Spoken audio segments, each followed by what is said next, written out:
தியானம் என்பது ஒரு செயல் அல்ல, அது ஒரு நிலை. நம்மில் பெரும்பாலானோர் தியானத்தை ஒரு மருந்தாக பார்க்கிறோம்.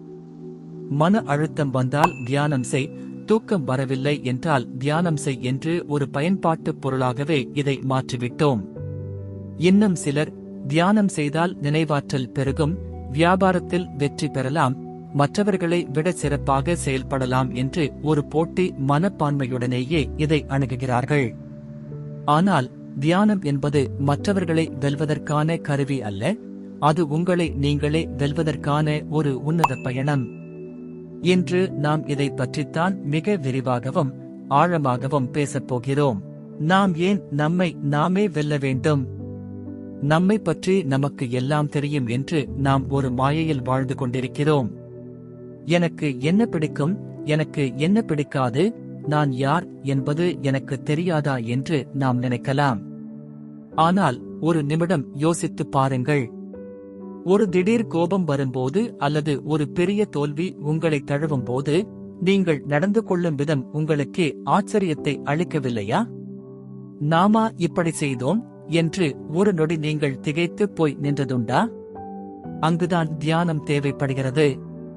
நம்முடைய ஆழ்மனம் என்பது ஒரு பெரிய கடல். மேலே பார்ப்பதற்கு அமைதியாக தெரிந்தாலும் அடியில் பல ஆயிரம் எண்ண ஓட்டங்கள், பயங்கள், ஆசைகள், கடந்த கால கசப்புகள் ஒளிந்து கிடக்கின்றன. இந்த புயலை எதிர்கொண்டு அதில் சிக்காமல் உங்களை நீங்கள் தற்காத்துக் கொள்வதுதான் தன்னை வெல்லுதல். தியானம் என்பது உங்களை நீங்களே கவனிப்பது. உங்கள் மனம் எங்கே ஓடுகிறது, ஏன் ஓடுகிறது என்பதை ஒரு சாட்சியாக நின்று கவனிக்கும் கலை. வெற்றி என்றாலே நாம் அடுத்தவரை வீழ்த்துவது என்றுதான் பொருள் கொள்கிறோம். ஒரு பந்தயத்தில் முதல் ஆளாக வருவது, ஒரு வேலையில் பதவி உயர்வு பெறுவது, சமூகத்தில் ஒரு உயர்ந்த அந்தஸ்தை அடைவது, இவையெல்லாம் வெளிப்புற வெற்றிகள். ஆனால் இந்த வெற்றிகள் எதிலாவது உங்களுக்கு நிரந்தர அமைதி கிடைத்திருக்கிறதா? ஒரு இலக்கை அடைந்தவுடன் அடுத்த இலக்கு நோக்கி மனம் ஓடத் தொடங்கிவிடுகிறது. உண்மையான வெற்றி என்பது உங்களை ஆட்டிப் படைக்கும் உங்கள் எண்ணங்களை நீங்கள் கட்டுப்படுத்துவது. உங்கள் கோபம் உங்கள் அனுமதியின்றி வெளிப்படக்கூடாது. உங்கள் சோகம் உங்களை முடக்கி போடக்கூடாது. உங்கள் பயம் உங்களை ஓடவிடக்கூடாது. இவற்றுக்கெல்லாம் மேலாக நான் என்கிற அந்த அகந்தையை நீங்கள் வெல்ல வேண்டும். மற்றவர்கள் உங்களைப் பற்றி என்ன நினைக்கிறார்கள் என்கிற கவலையிலிருந்து நீங்கள் எப்போது விடுதலை பெறுகிறீர்களோ அப்போதுதான் நீங்கள் தியானத்தில் முதல் அடியை எடுத்து வைக்கிறீர்கள். தியானம் செய்ய தொடங்கும் போது பலரும் சொல்வது, என்னால் ஒரு நிமிடம் கூட அமைதியாக இருக்க முடியவில்லையே என்பதுதான். தியானம் என்பது எண்ணங்களை நிறுத்துவது அல்ல. எண்ணங்கள் மேகங்களை போன்றவை, அவை வந்து கொண்டுதான் இருக்கும். நீங்கள் ஒரு திறந்த வெளியைப் போல அமைதியாக இருக்க வேண்டும். மேகங்கள் வரட்டும், போகட்டும். நீங்கள் அவற்றை பிடிக்க முயலாதீர்கள். உதாரணமாக, உங்களுக்கு ஒருவரை பிடிக்காது என்று வைத்துக் கொள்வோம். அவரை பற்றிய எண்ணம் வரும்போது உங்கள் உடல் பதற்றமடையும், மூச்சு வேகம் எடுக்கும். தியானத்தில் இருப்பவர் அந்த எண்ணத்தை எதிர்க்க மாட்டார். மாறாக, ஆகா, இப்போது என் மனம் வெறுப்பை உணர்கிறது, என் உடல் பதற்றமாகிறது என்று கவனிப்பார். இப்படி நீங்கள் கவனிக்கும் போதே அந்த உணர்வு மெல்ல வீரியமிழந்து மறைந்துவிடும். இதுதான் தன்னை வெல்லும் முதல் நுட்பம். ஒரு உணர்வை அதனோடு போராடாமல் கவனிப்பதன் மூலம் வெல்வது. தியானம் என்பது வெறும் 20 நிமிடம் கண்களை மூடி அமர்வது மட்டுமல்ல, நீங்கள் செய்யும் ஒவ்வொரு வேலையிலும் விழிப்புணர்வுடன் இருப்பதே தியானம். நீங்கள் தண்ணீர் குடிக்கும் போது அந்த நீரின் குளிர்ச்சியை, அது தொண்டையில் இறங்கும் உணர்வை முழுமையாக உணர்கிறீர்களா? அல்லது அடுத்த வேலை என்ன என்று யோசித்துக் கொண்டே குடிக்கிறீர்களா? வாழ்க்கையில் பெரும்பாலான நேரங்களில் நாம் ஆட்டோ பைலட் முறையில் இயங்குகிறோம்.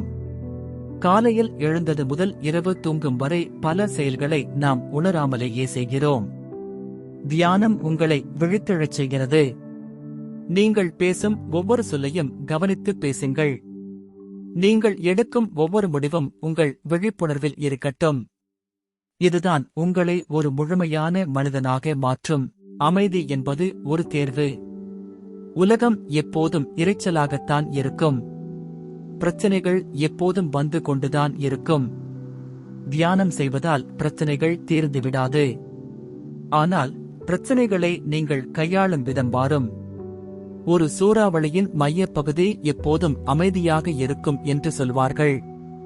வெளியே காற்று எவ்வளவு வேகமாக வீசினாலும் அந்த மையம் அசையாது. தியானம் உங்களை அந்த மையப்பகுதியாக மாற்றுகிறது. உங்களைச் சுற்றி என்ன நடந்தாலும் உங்கள் உள்ளுக்குள் ஒரு ஆழமான அமைதி நிலவும். அந்த அமைதியை யாராலும் திருட முடியாது. அந்த நிலைதான் தன்னை வென்ற நிலை. மற்றவரை வெல்பவன் வீரன், தன்னை வெல்பவன் ஞானி என்பார்கள். தியானம் உங்களை ஒரு ஞானியாக மாற்றும் பயணம். இது ஒரே நாளில் நடந்துவிடாது. இதற்கென்று ஒரு காலம் தேவை. நாம் பல ஆண்டுகளாக பழகிப்போன நம்முடைய மனதின் போக்கை மாற்ற பொறுமை மிக அவசியம். ஆரம்பத்தில் உங்கள் மனம் உங்களை ஏமாற்றும், சலிப்படையச் செய்யும், தூக்கத்தை கொடுக்கும். ஆனால் விடாமுயற்சியோடு நீங்கள் தினமும் உங்களை நீங்களே கவனிக்கத் தொடங்கினால் ஒரு கட்டத்தில் உங்கள் மனதிற்கும் உங்களுக்கும் இடையே ஒரு இடைவெளி விழுவதைக் காண்பீர்கள். அந்த இடைவெளியில்தான் சுதந்திரம் இருக்கிறது. தியானம் என்பது ஏதோ ஒரு அதிசய சக்தியை பெறுவது அல்ல, அது உங்கள் இயல்பிற்கு திரும்புவது. அழுக்கு படிந்த கண்ணாடியை துடைத்தால் எப்படி உங்கள் முகம் தெளிவாக தெரியுமோ, அதுபோல மனதின் குப்பைகளை துடைத்தால் உங்கள் உண்மைத்தன்மை வெளியே தெரியும். மற்றவர்களை வெல்ல ஓடுவதை நிறுத்திவிட்டு ஒரு நிமிடம் அமர்ந்து உங்களை கவனியுங்கள்.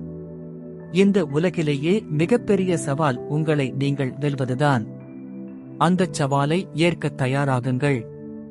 தியானம் அதற்கான பாதையை உங்களுக்கு காட்டும்.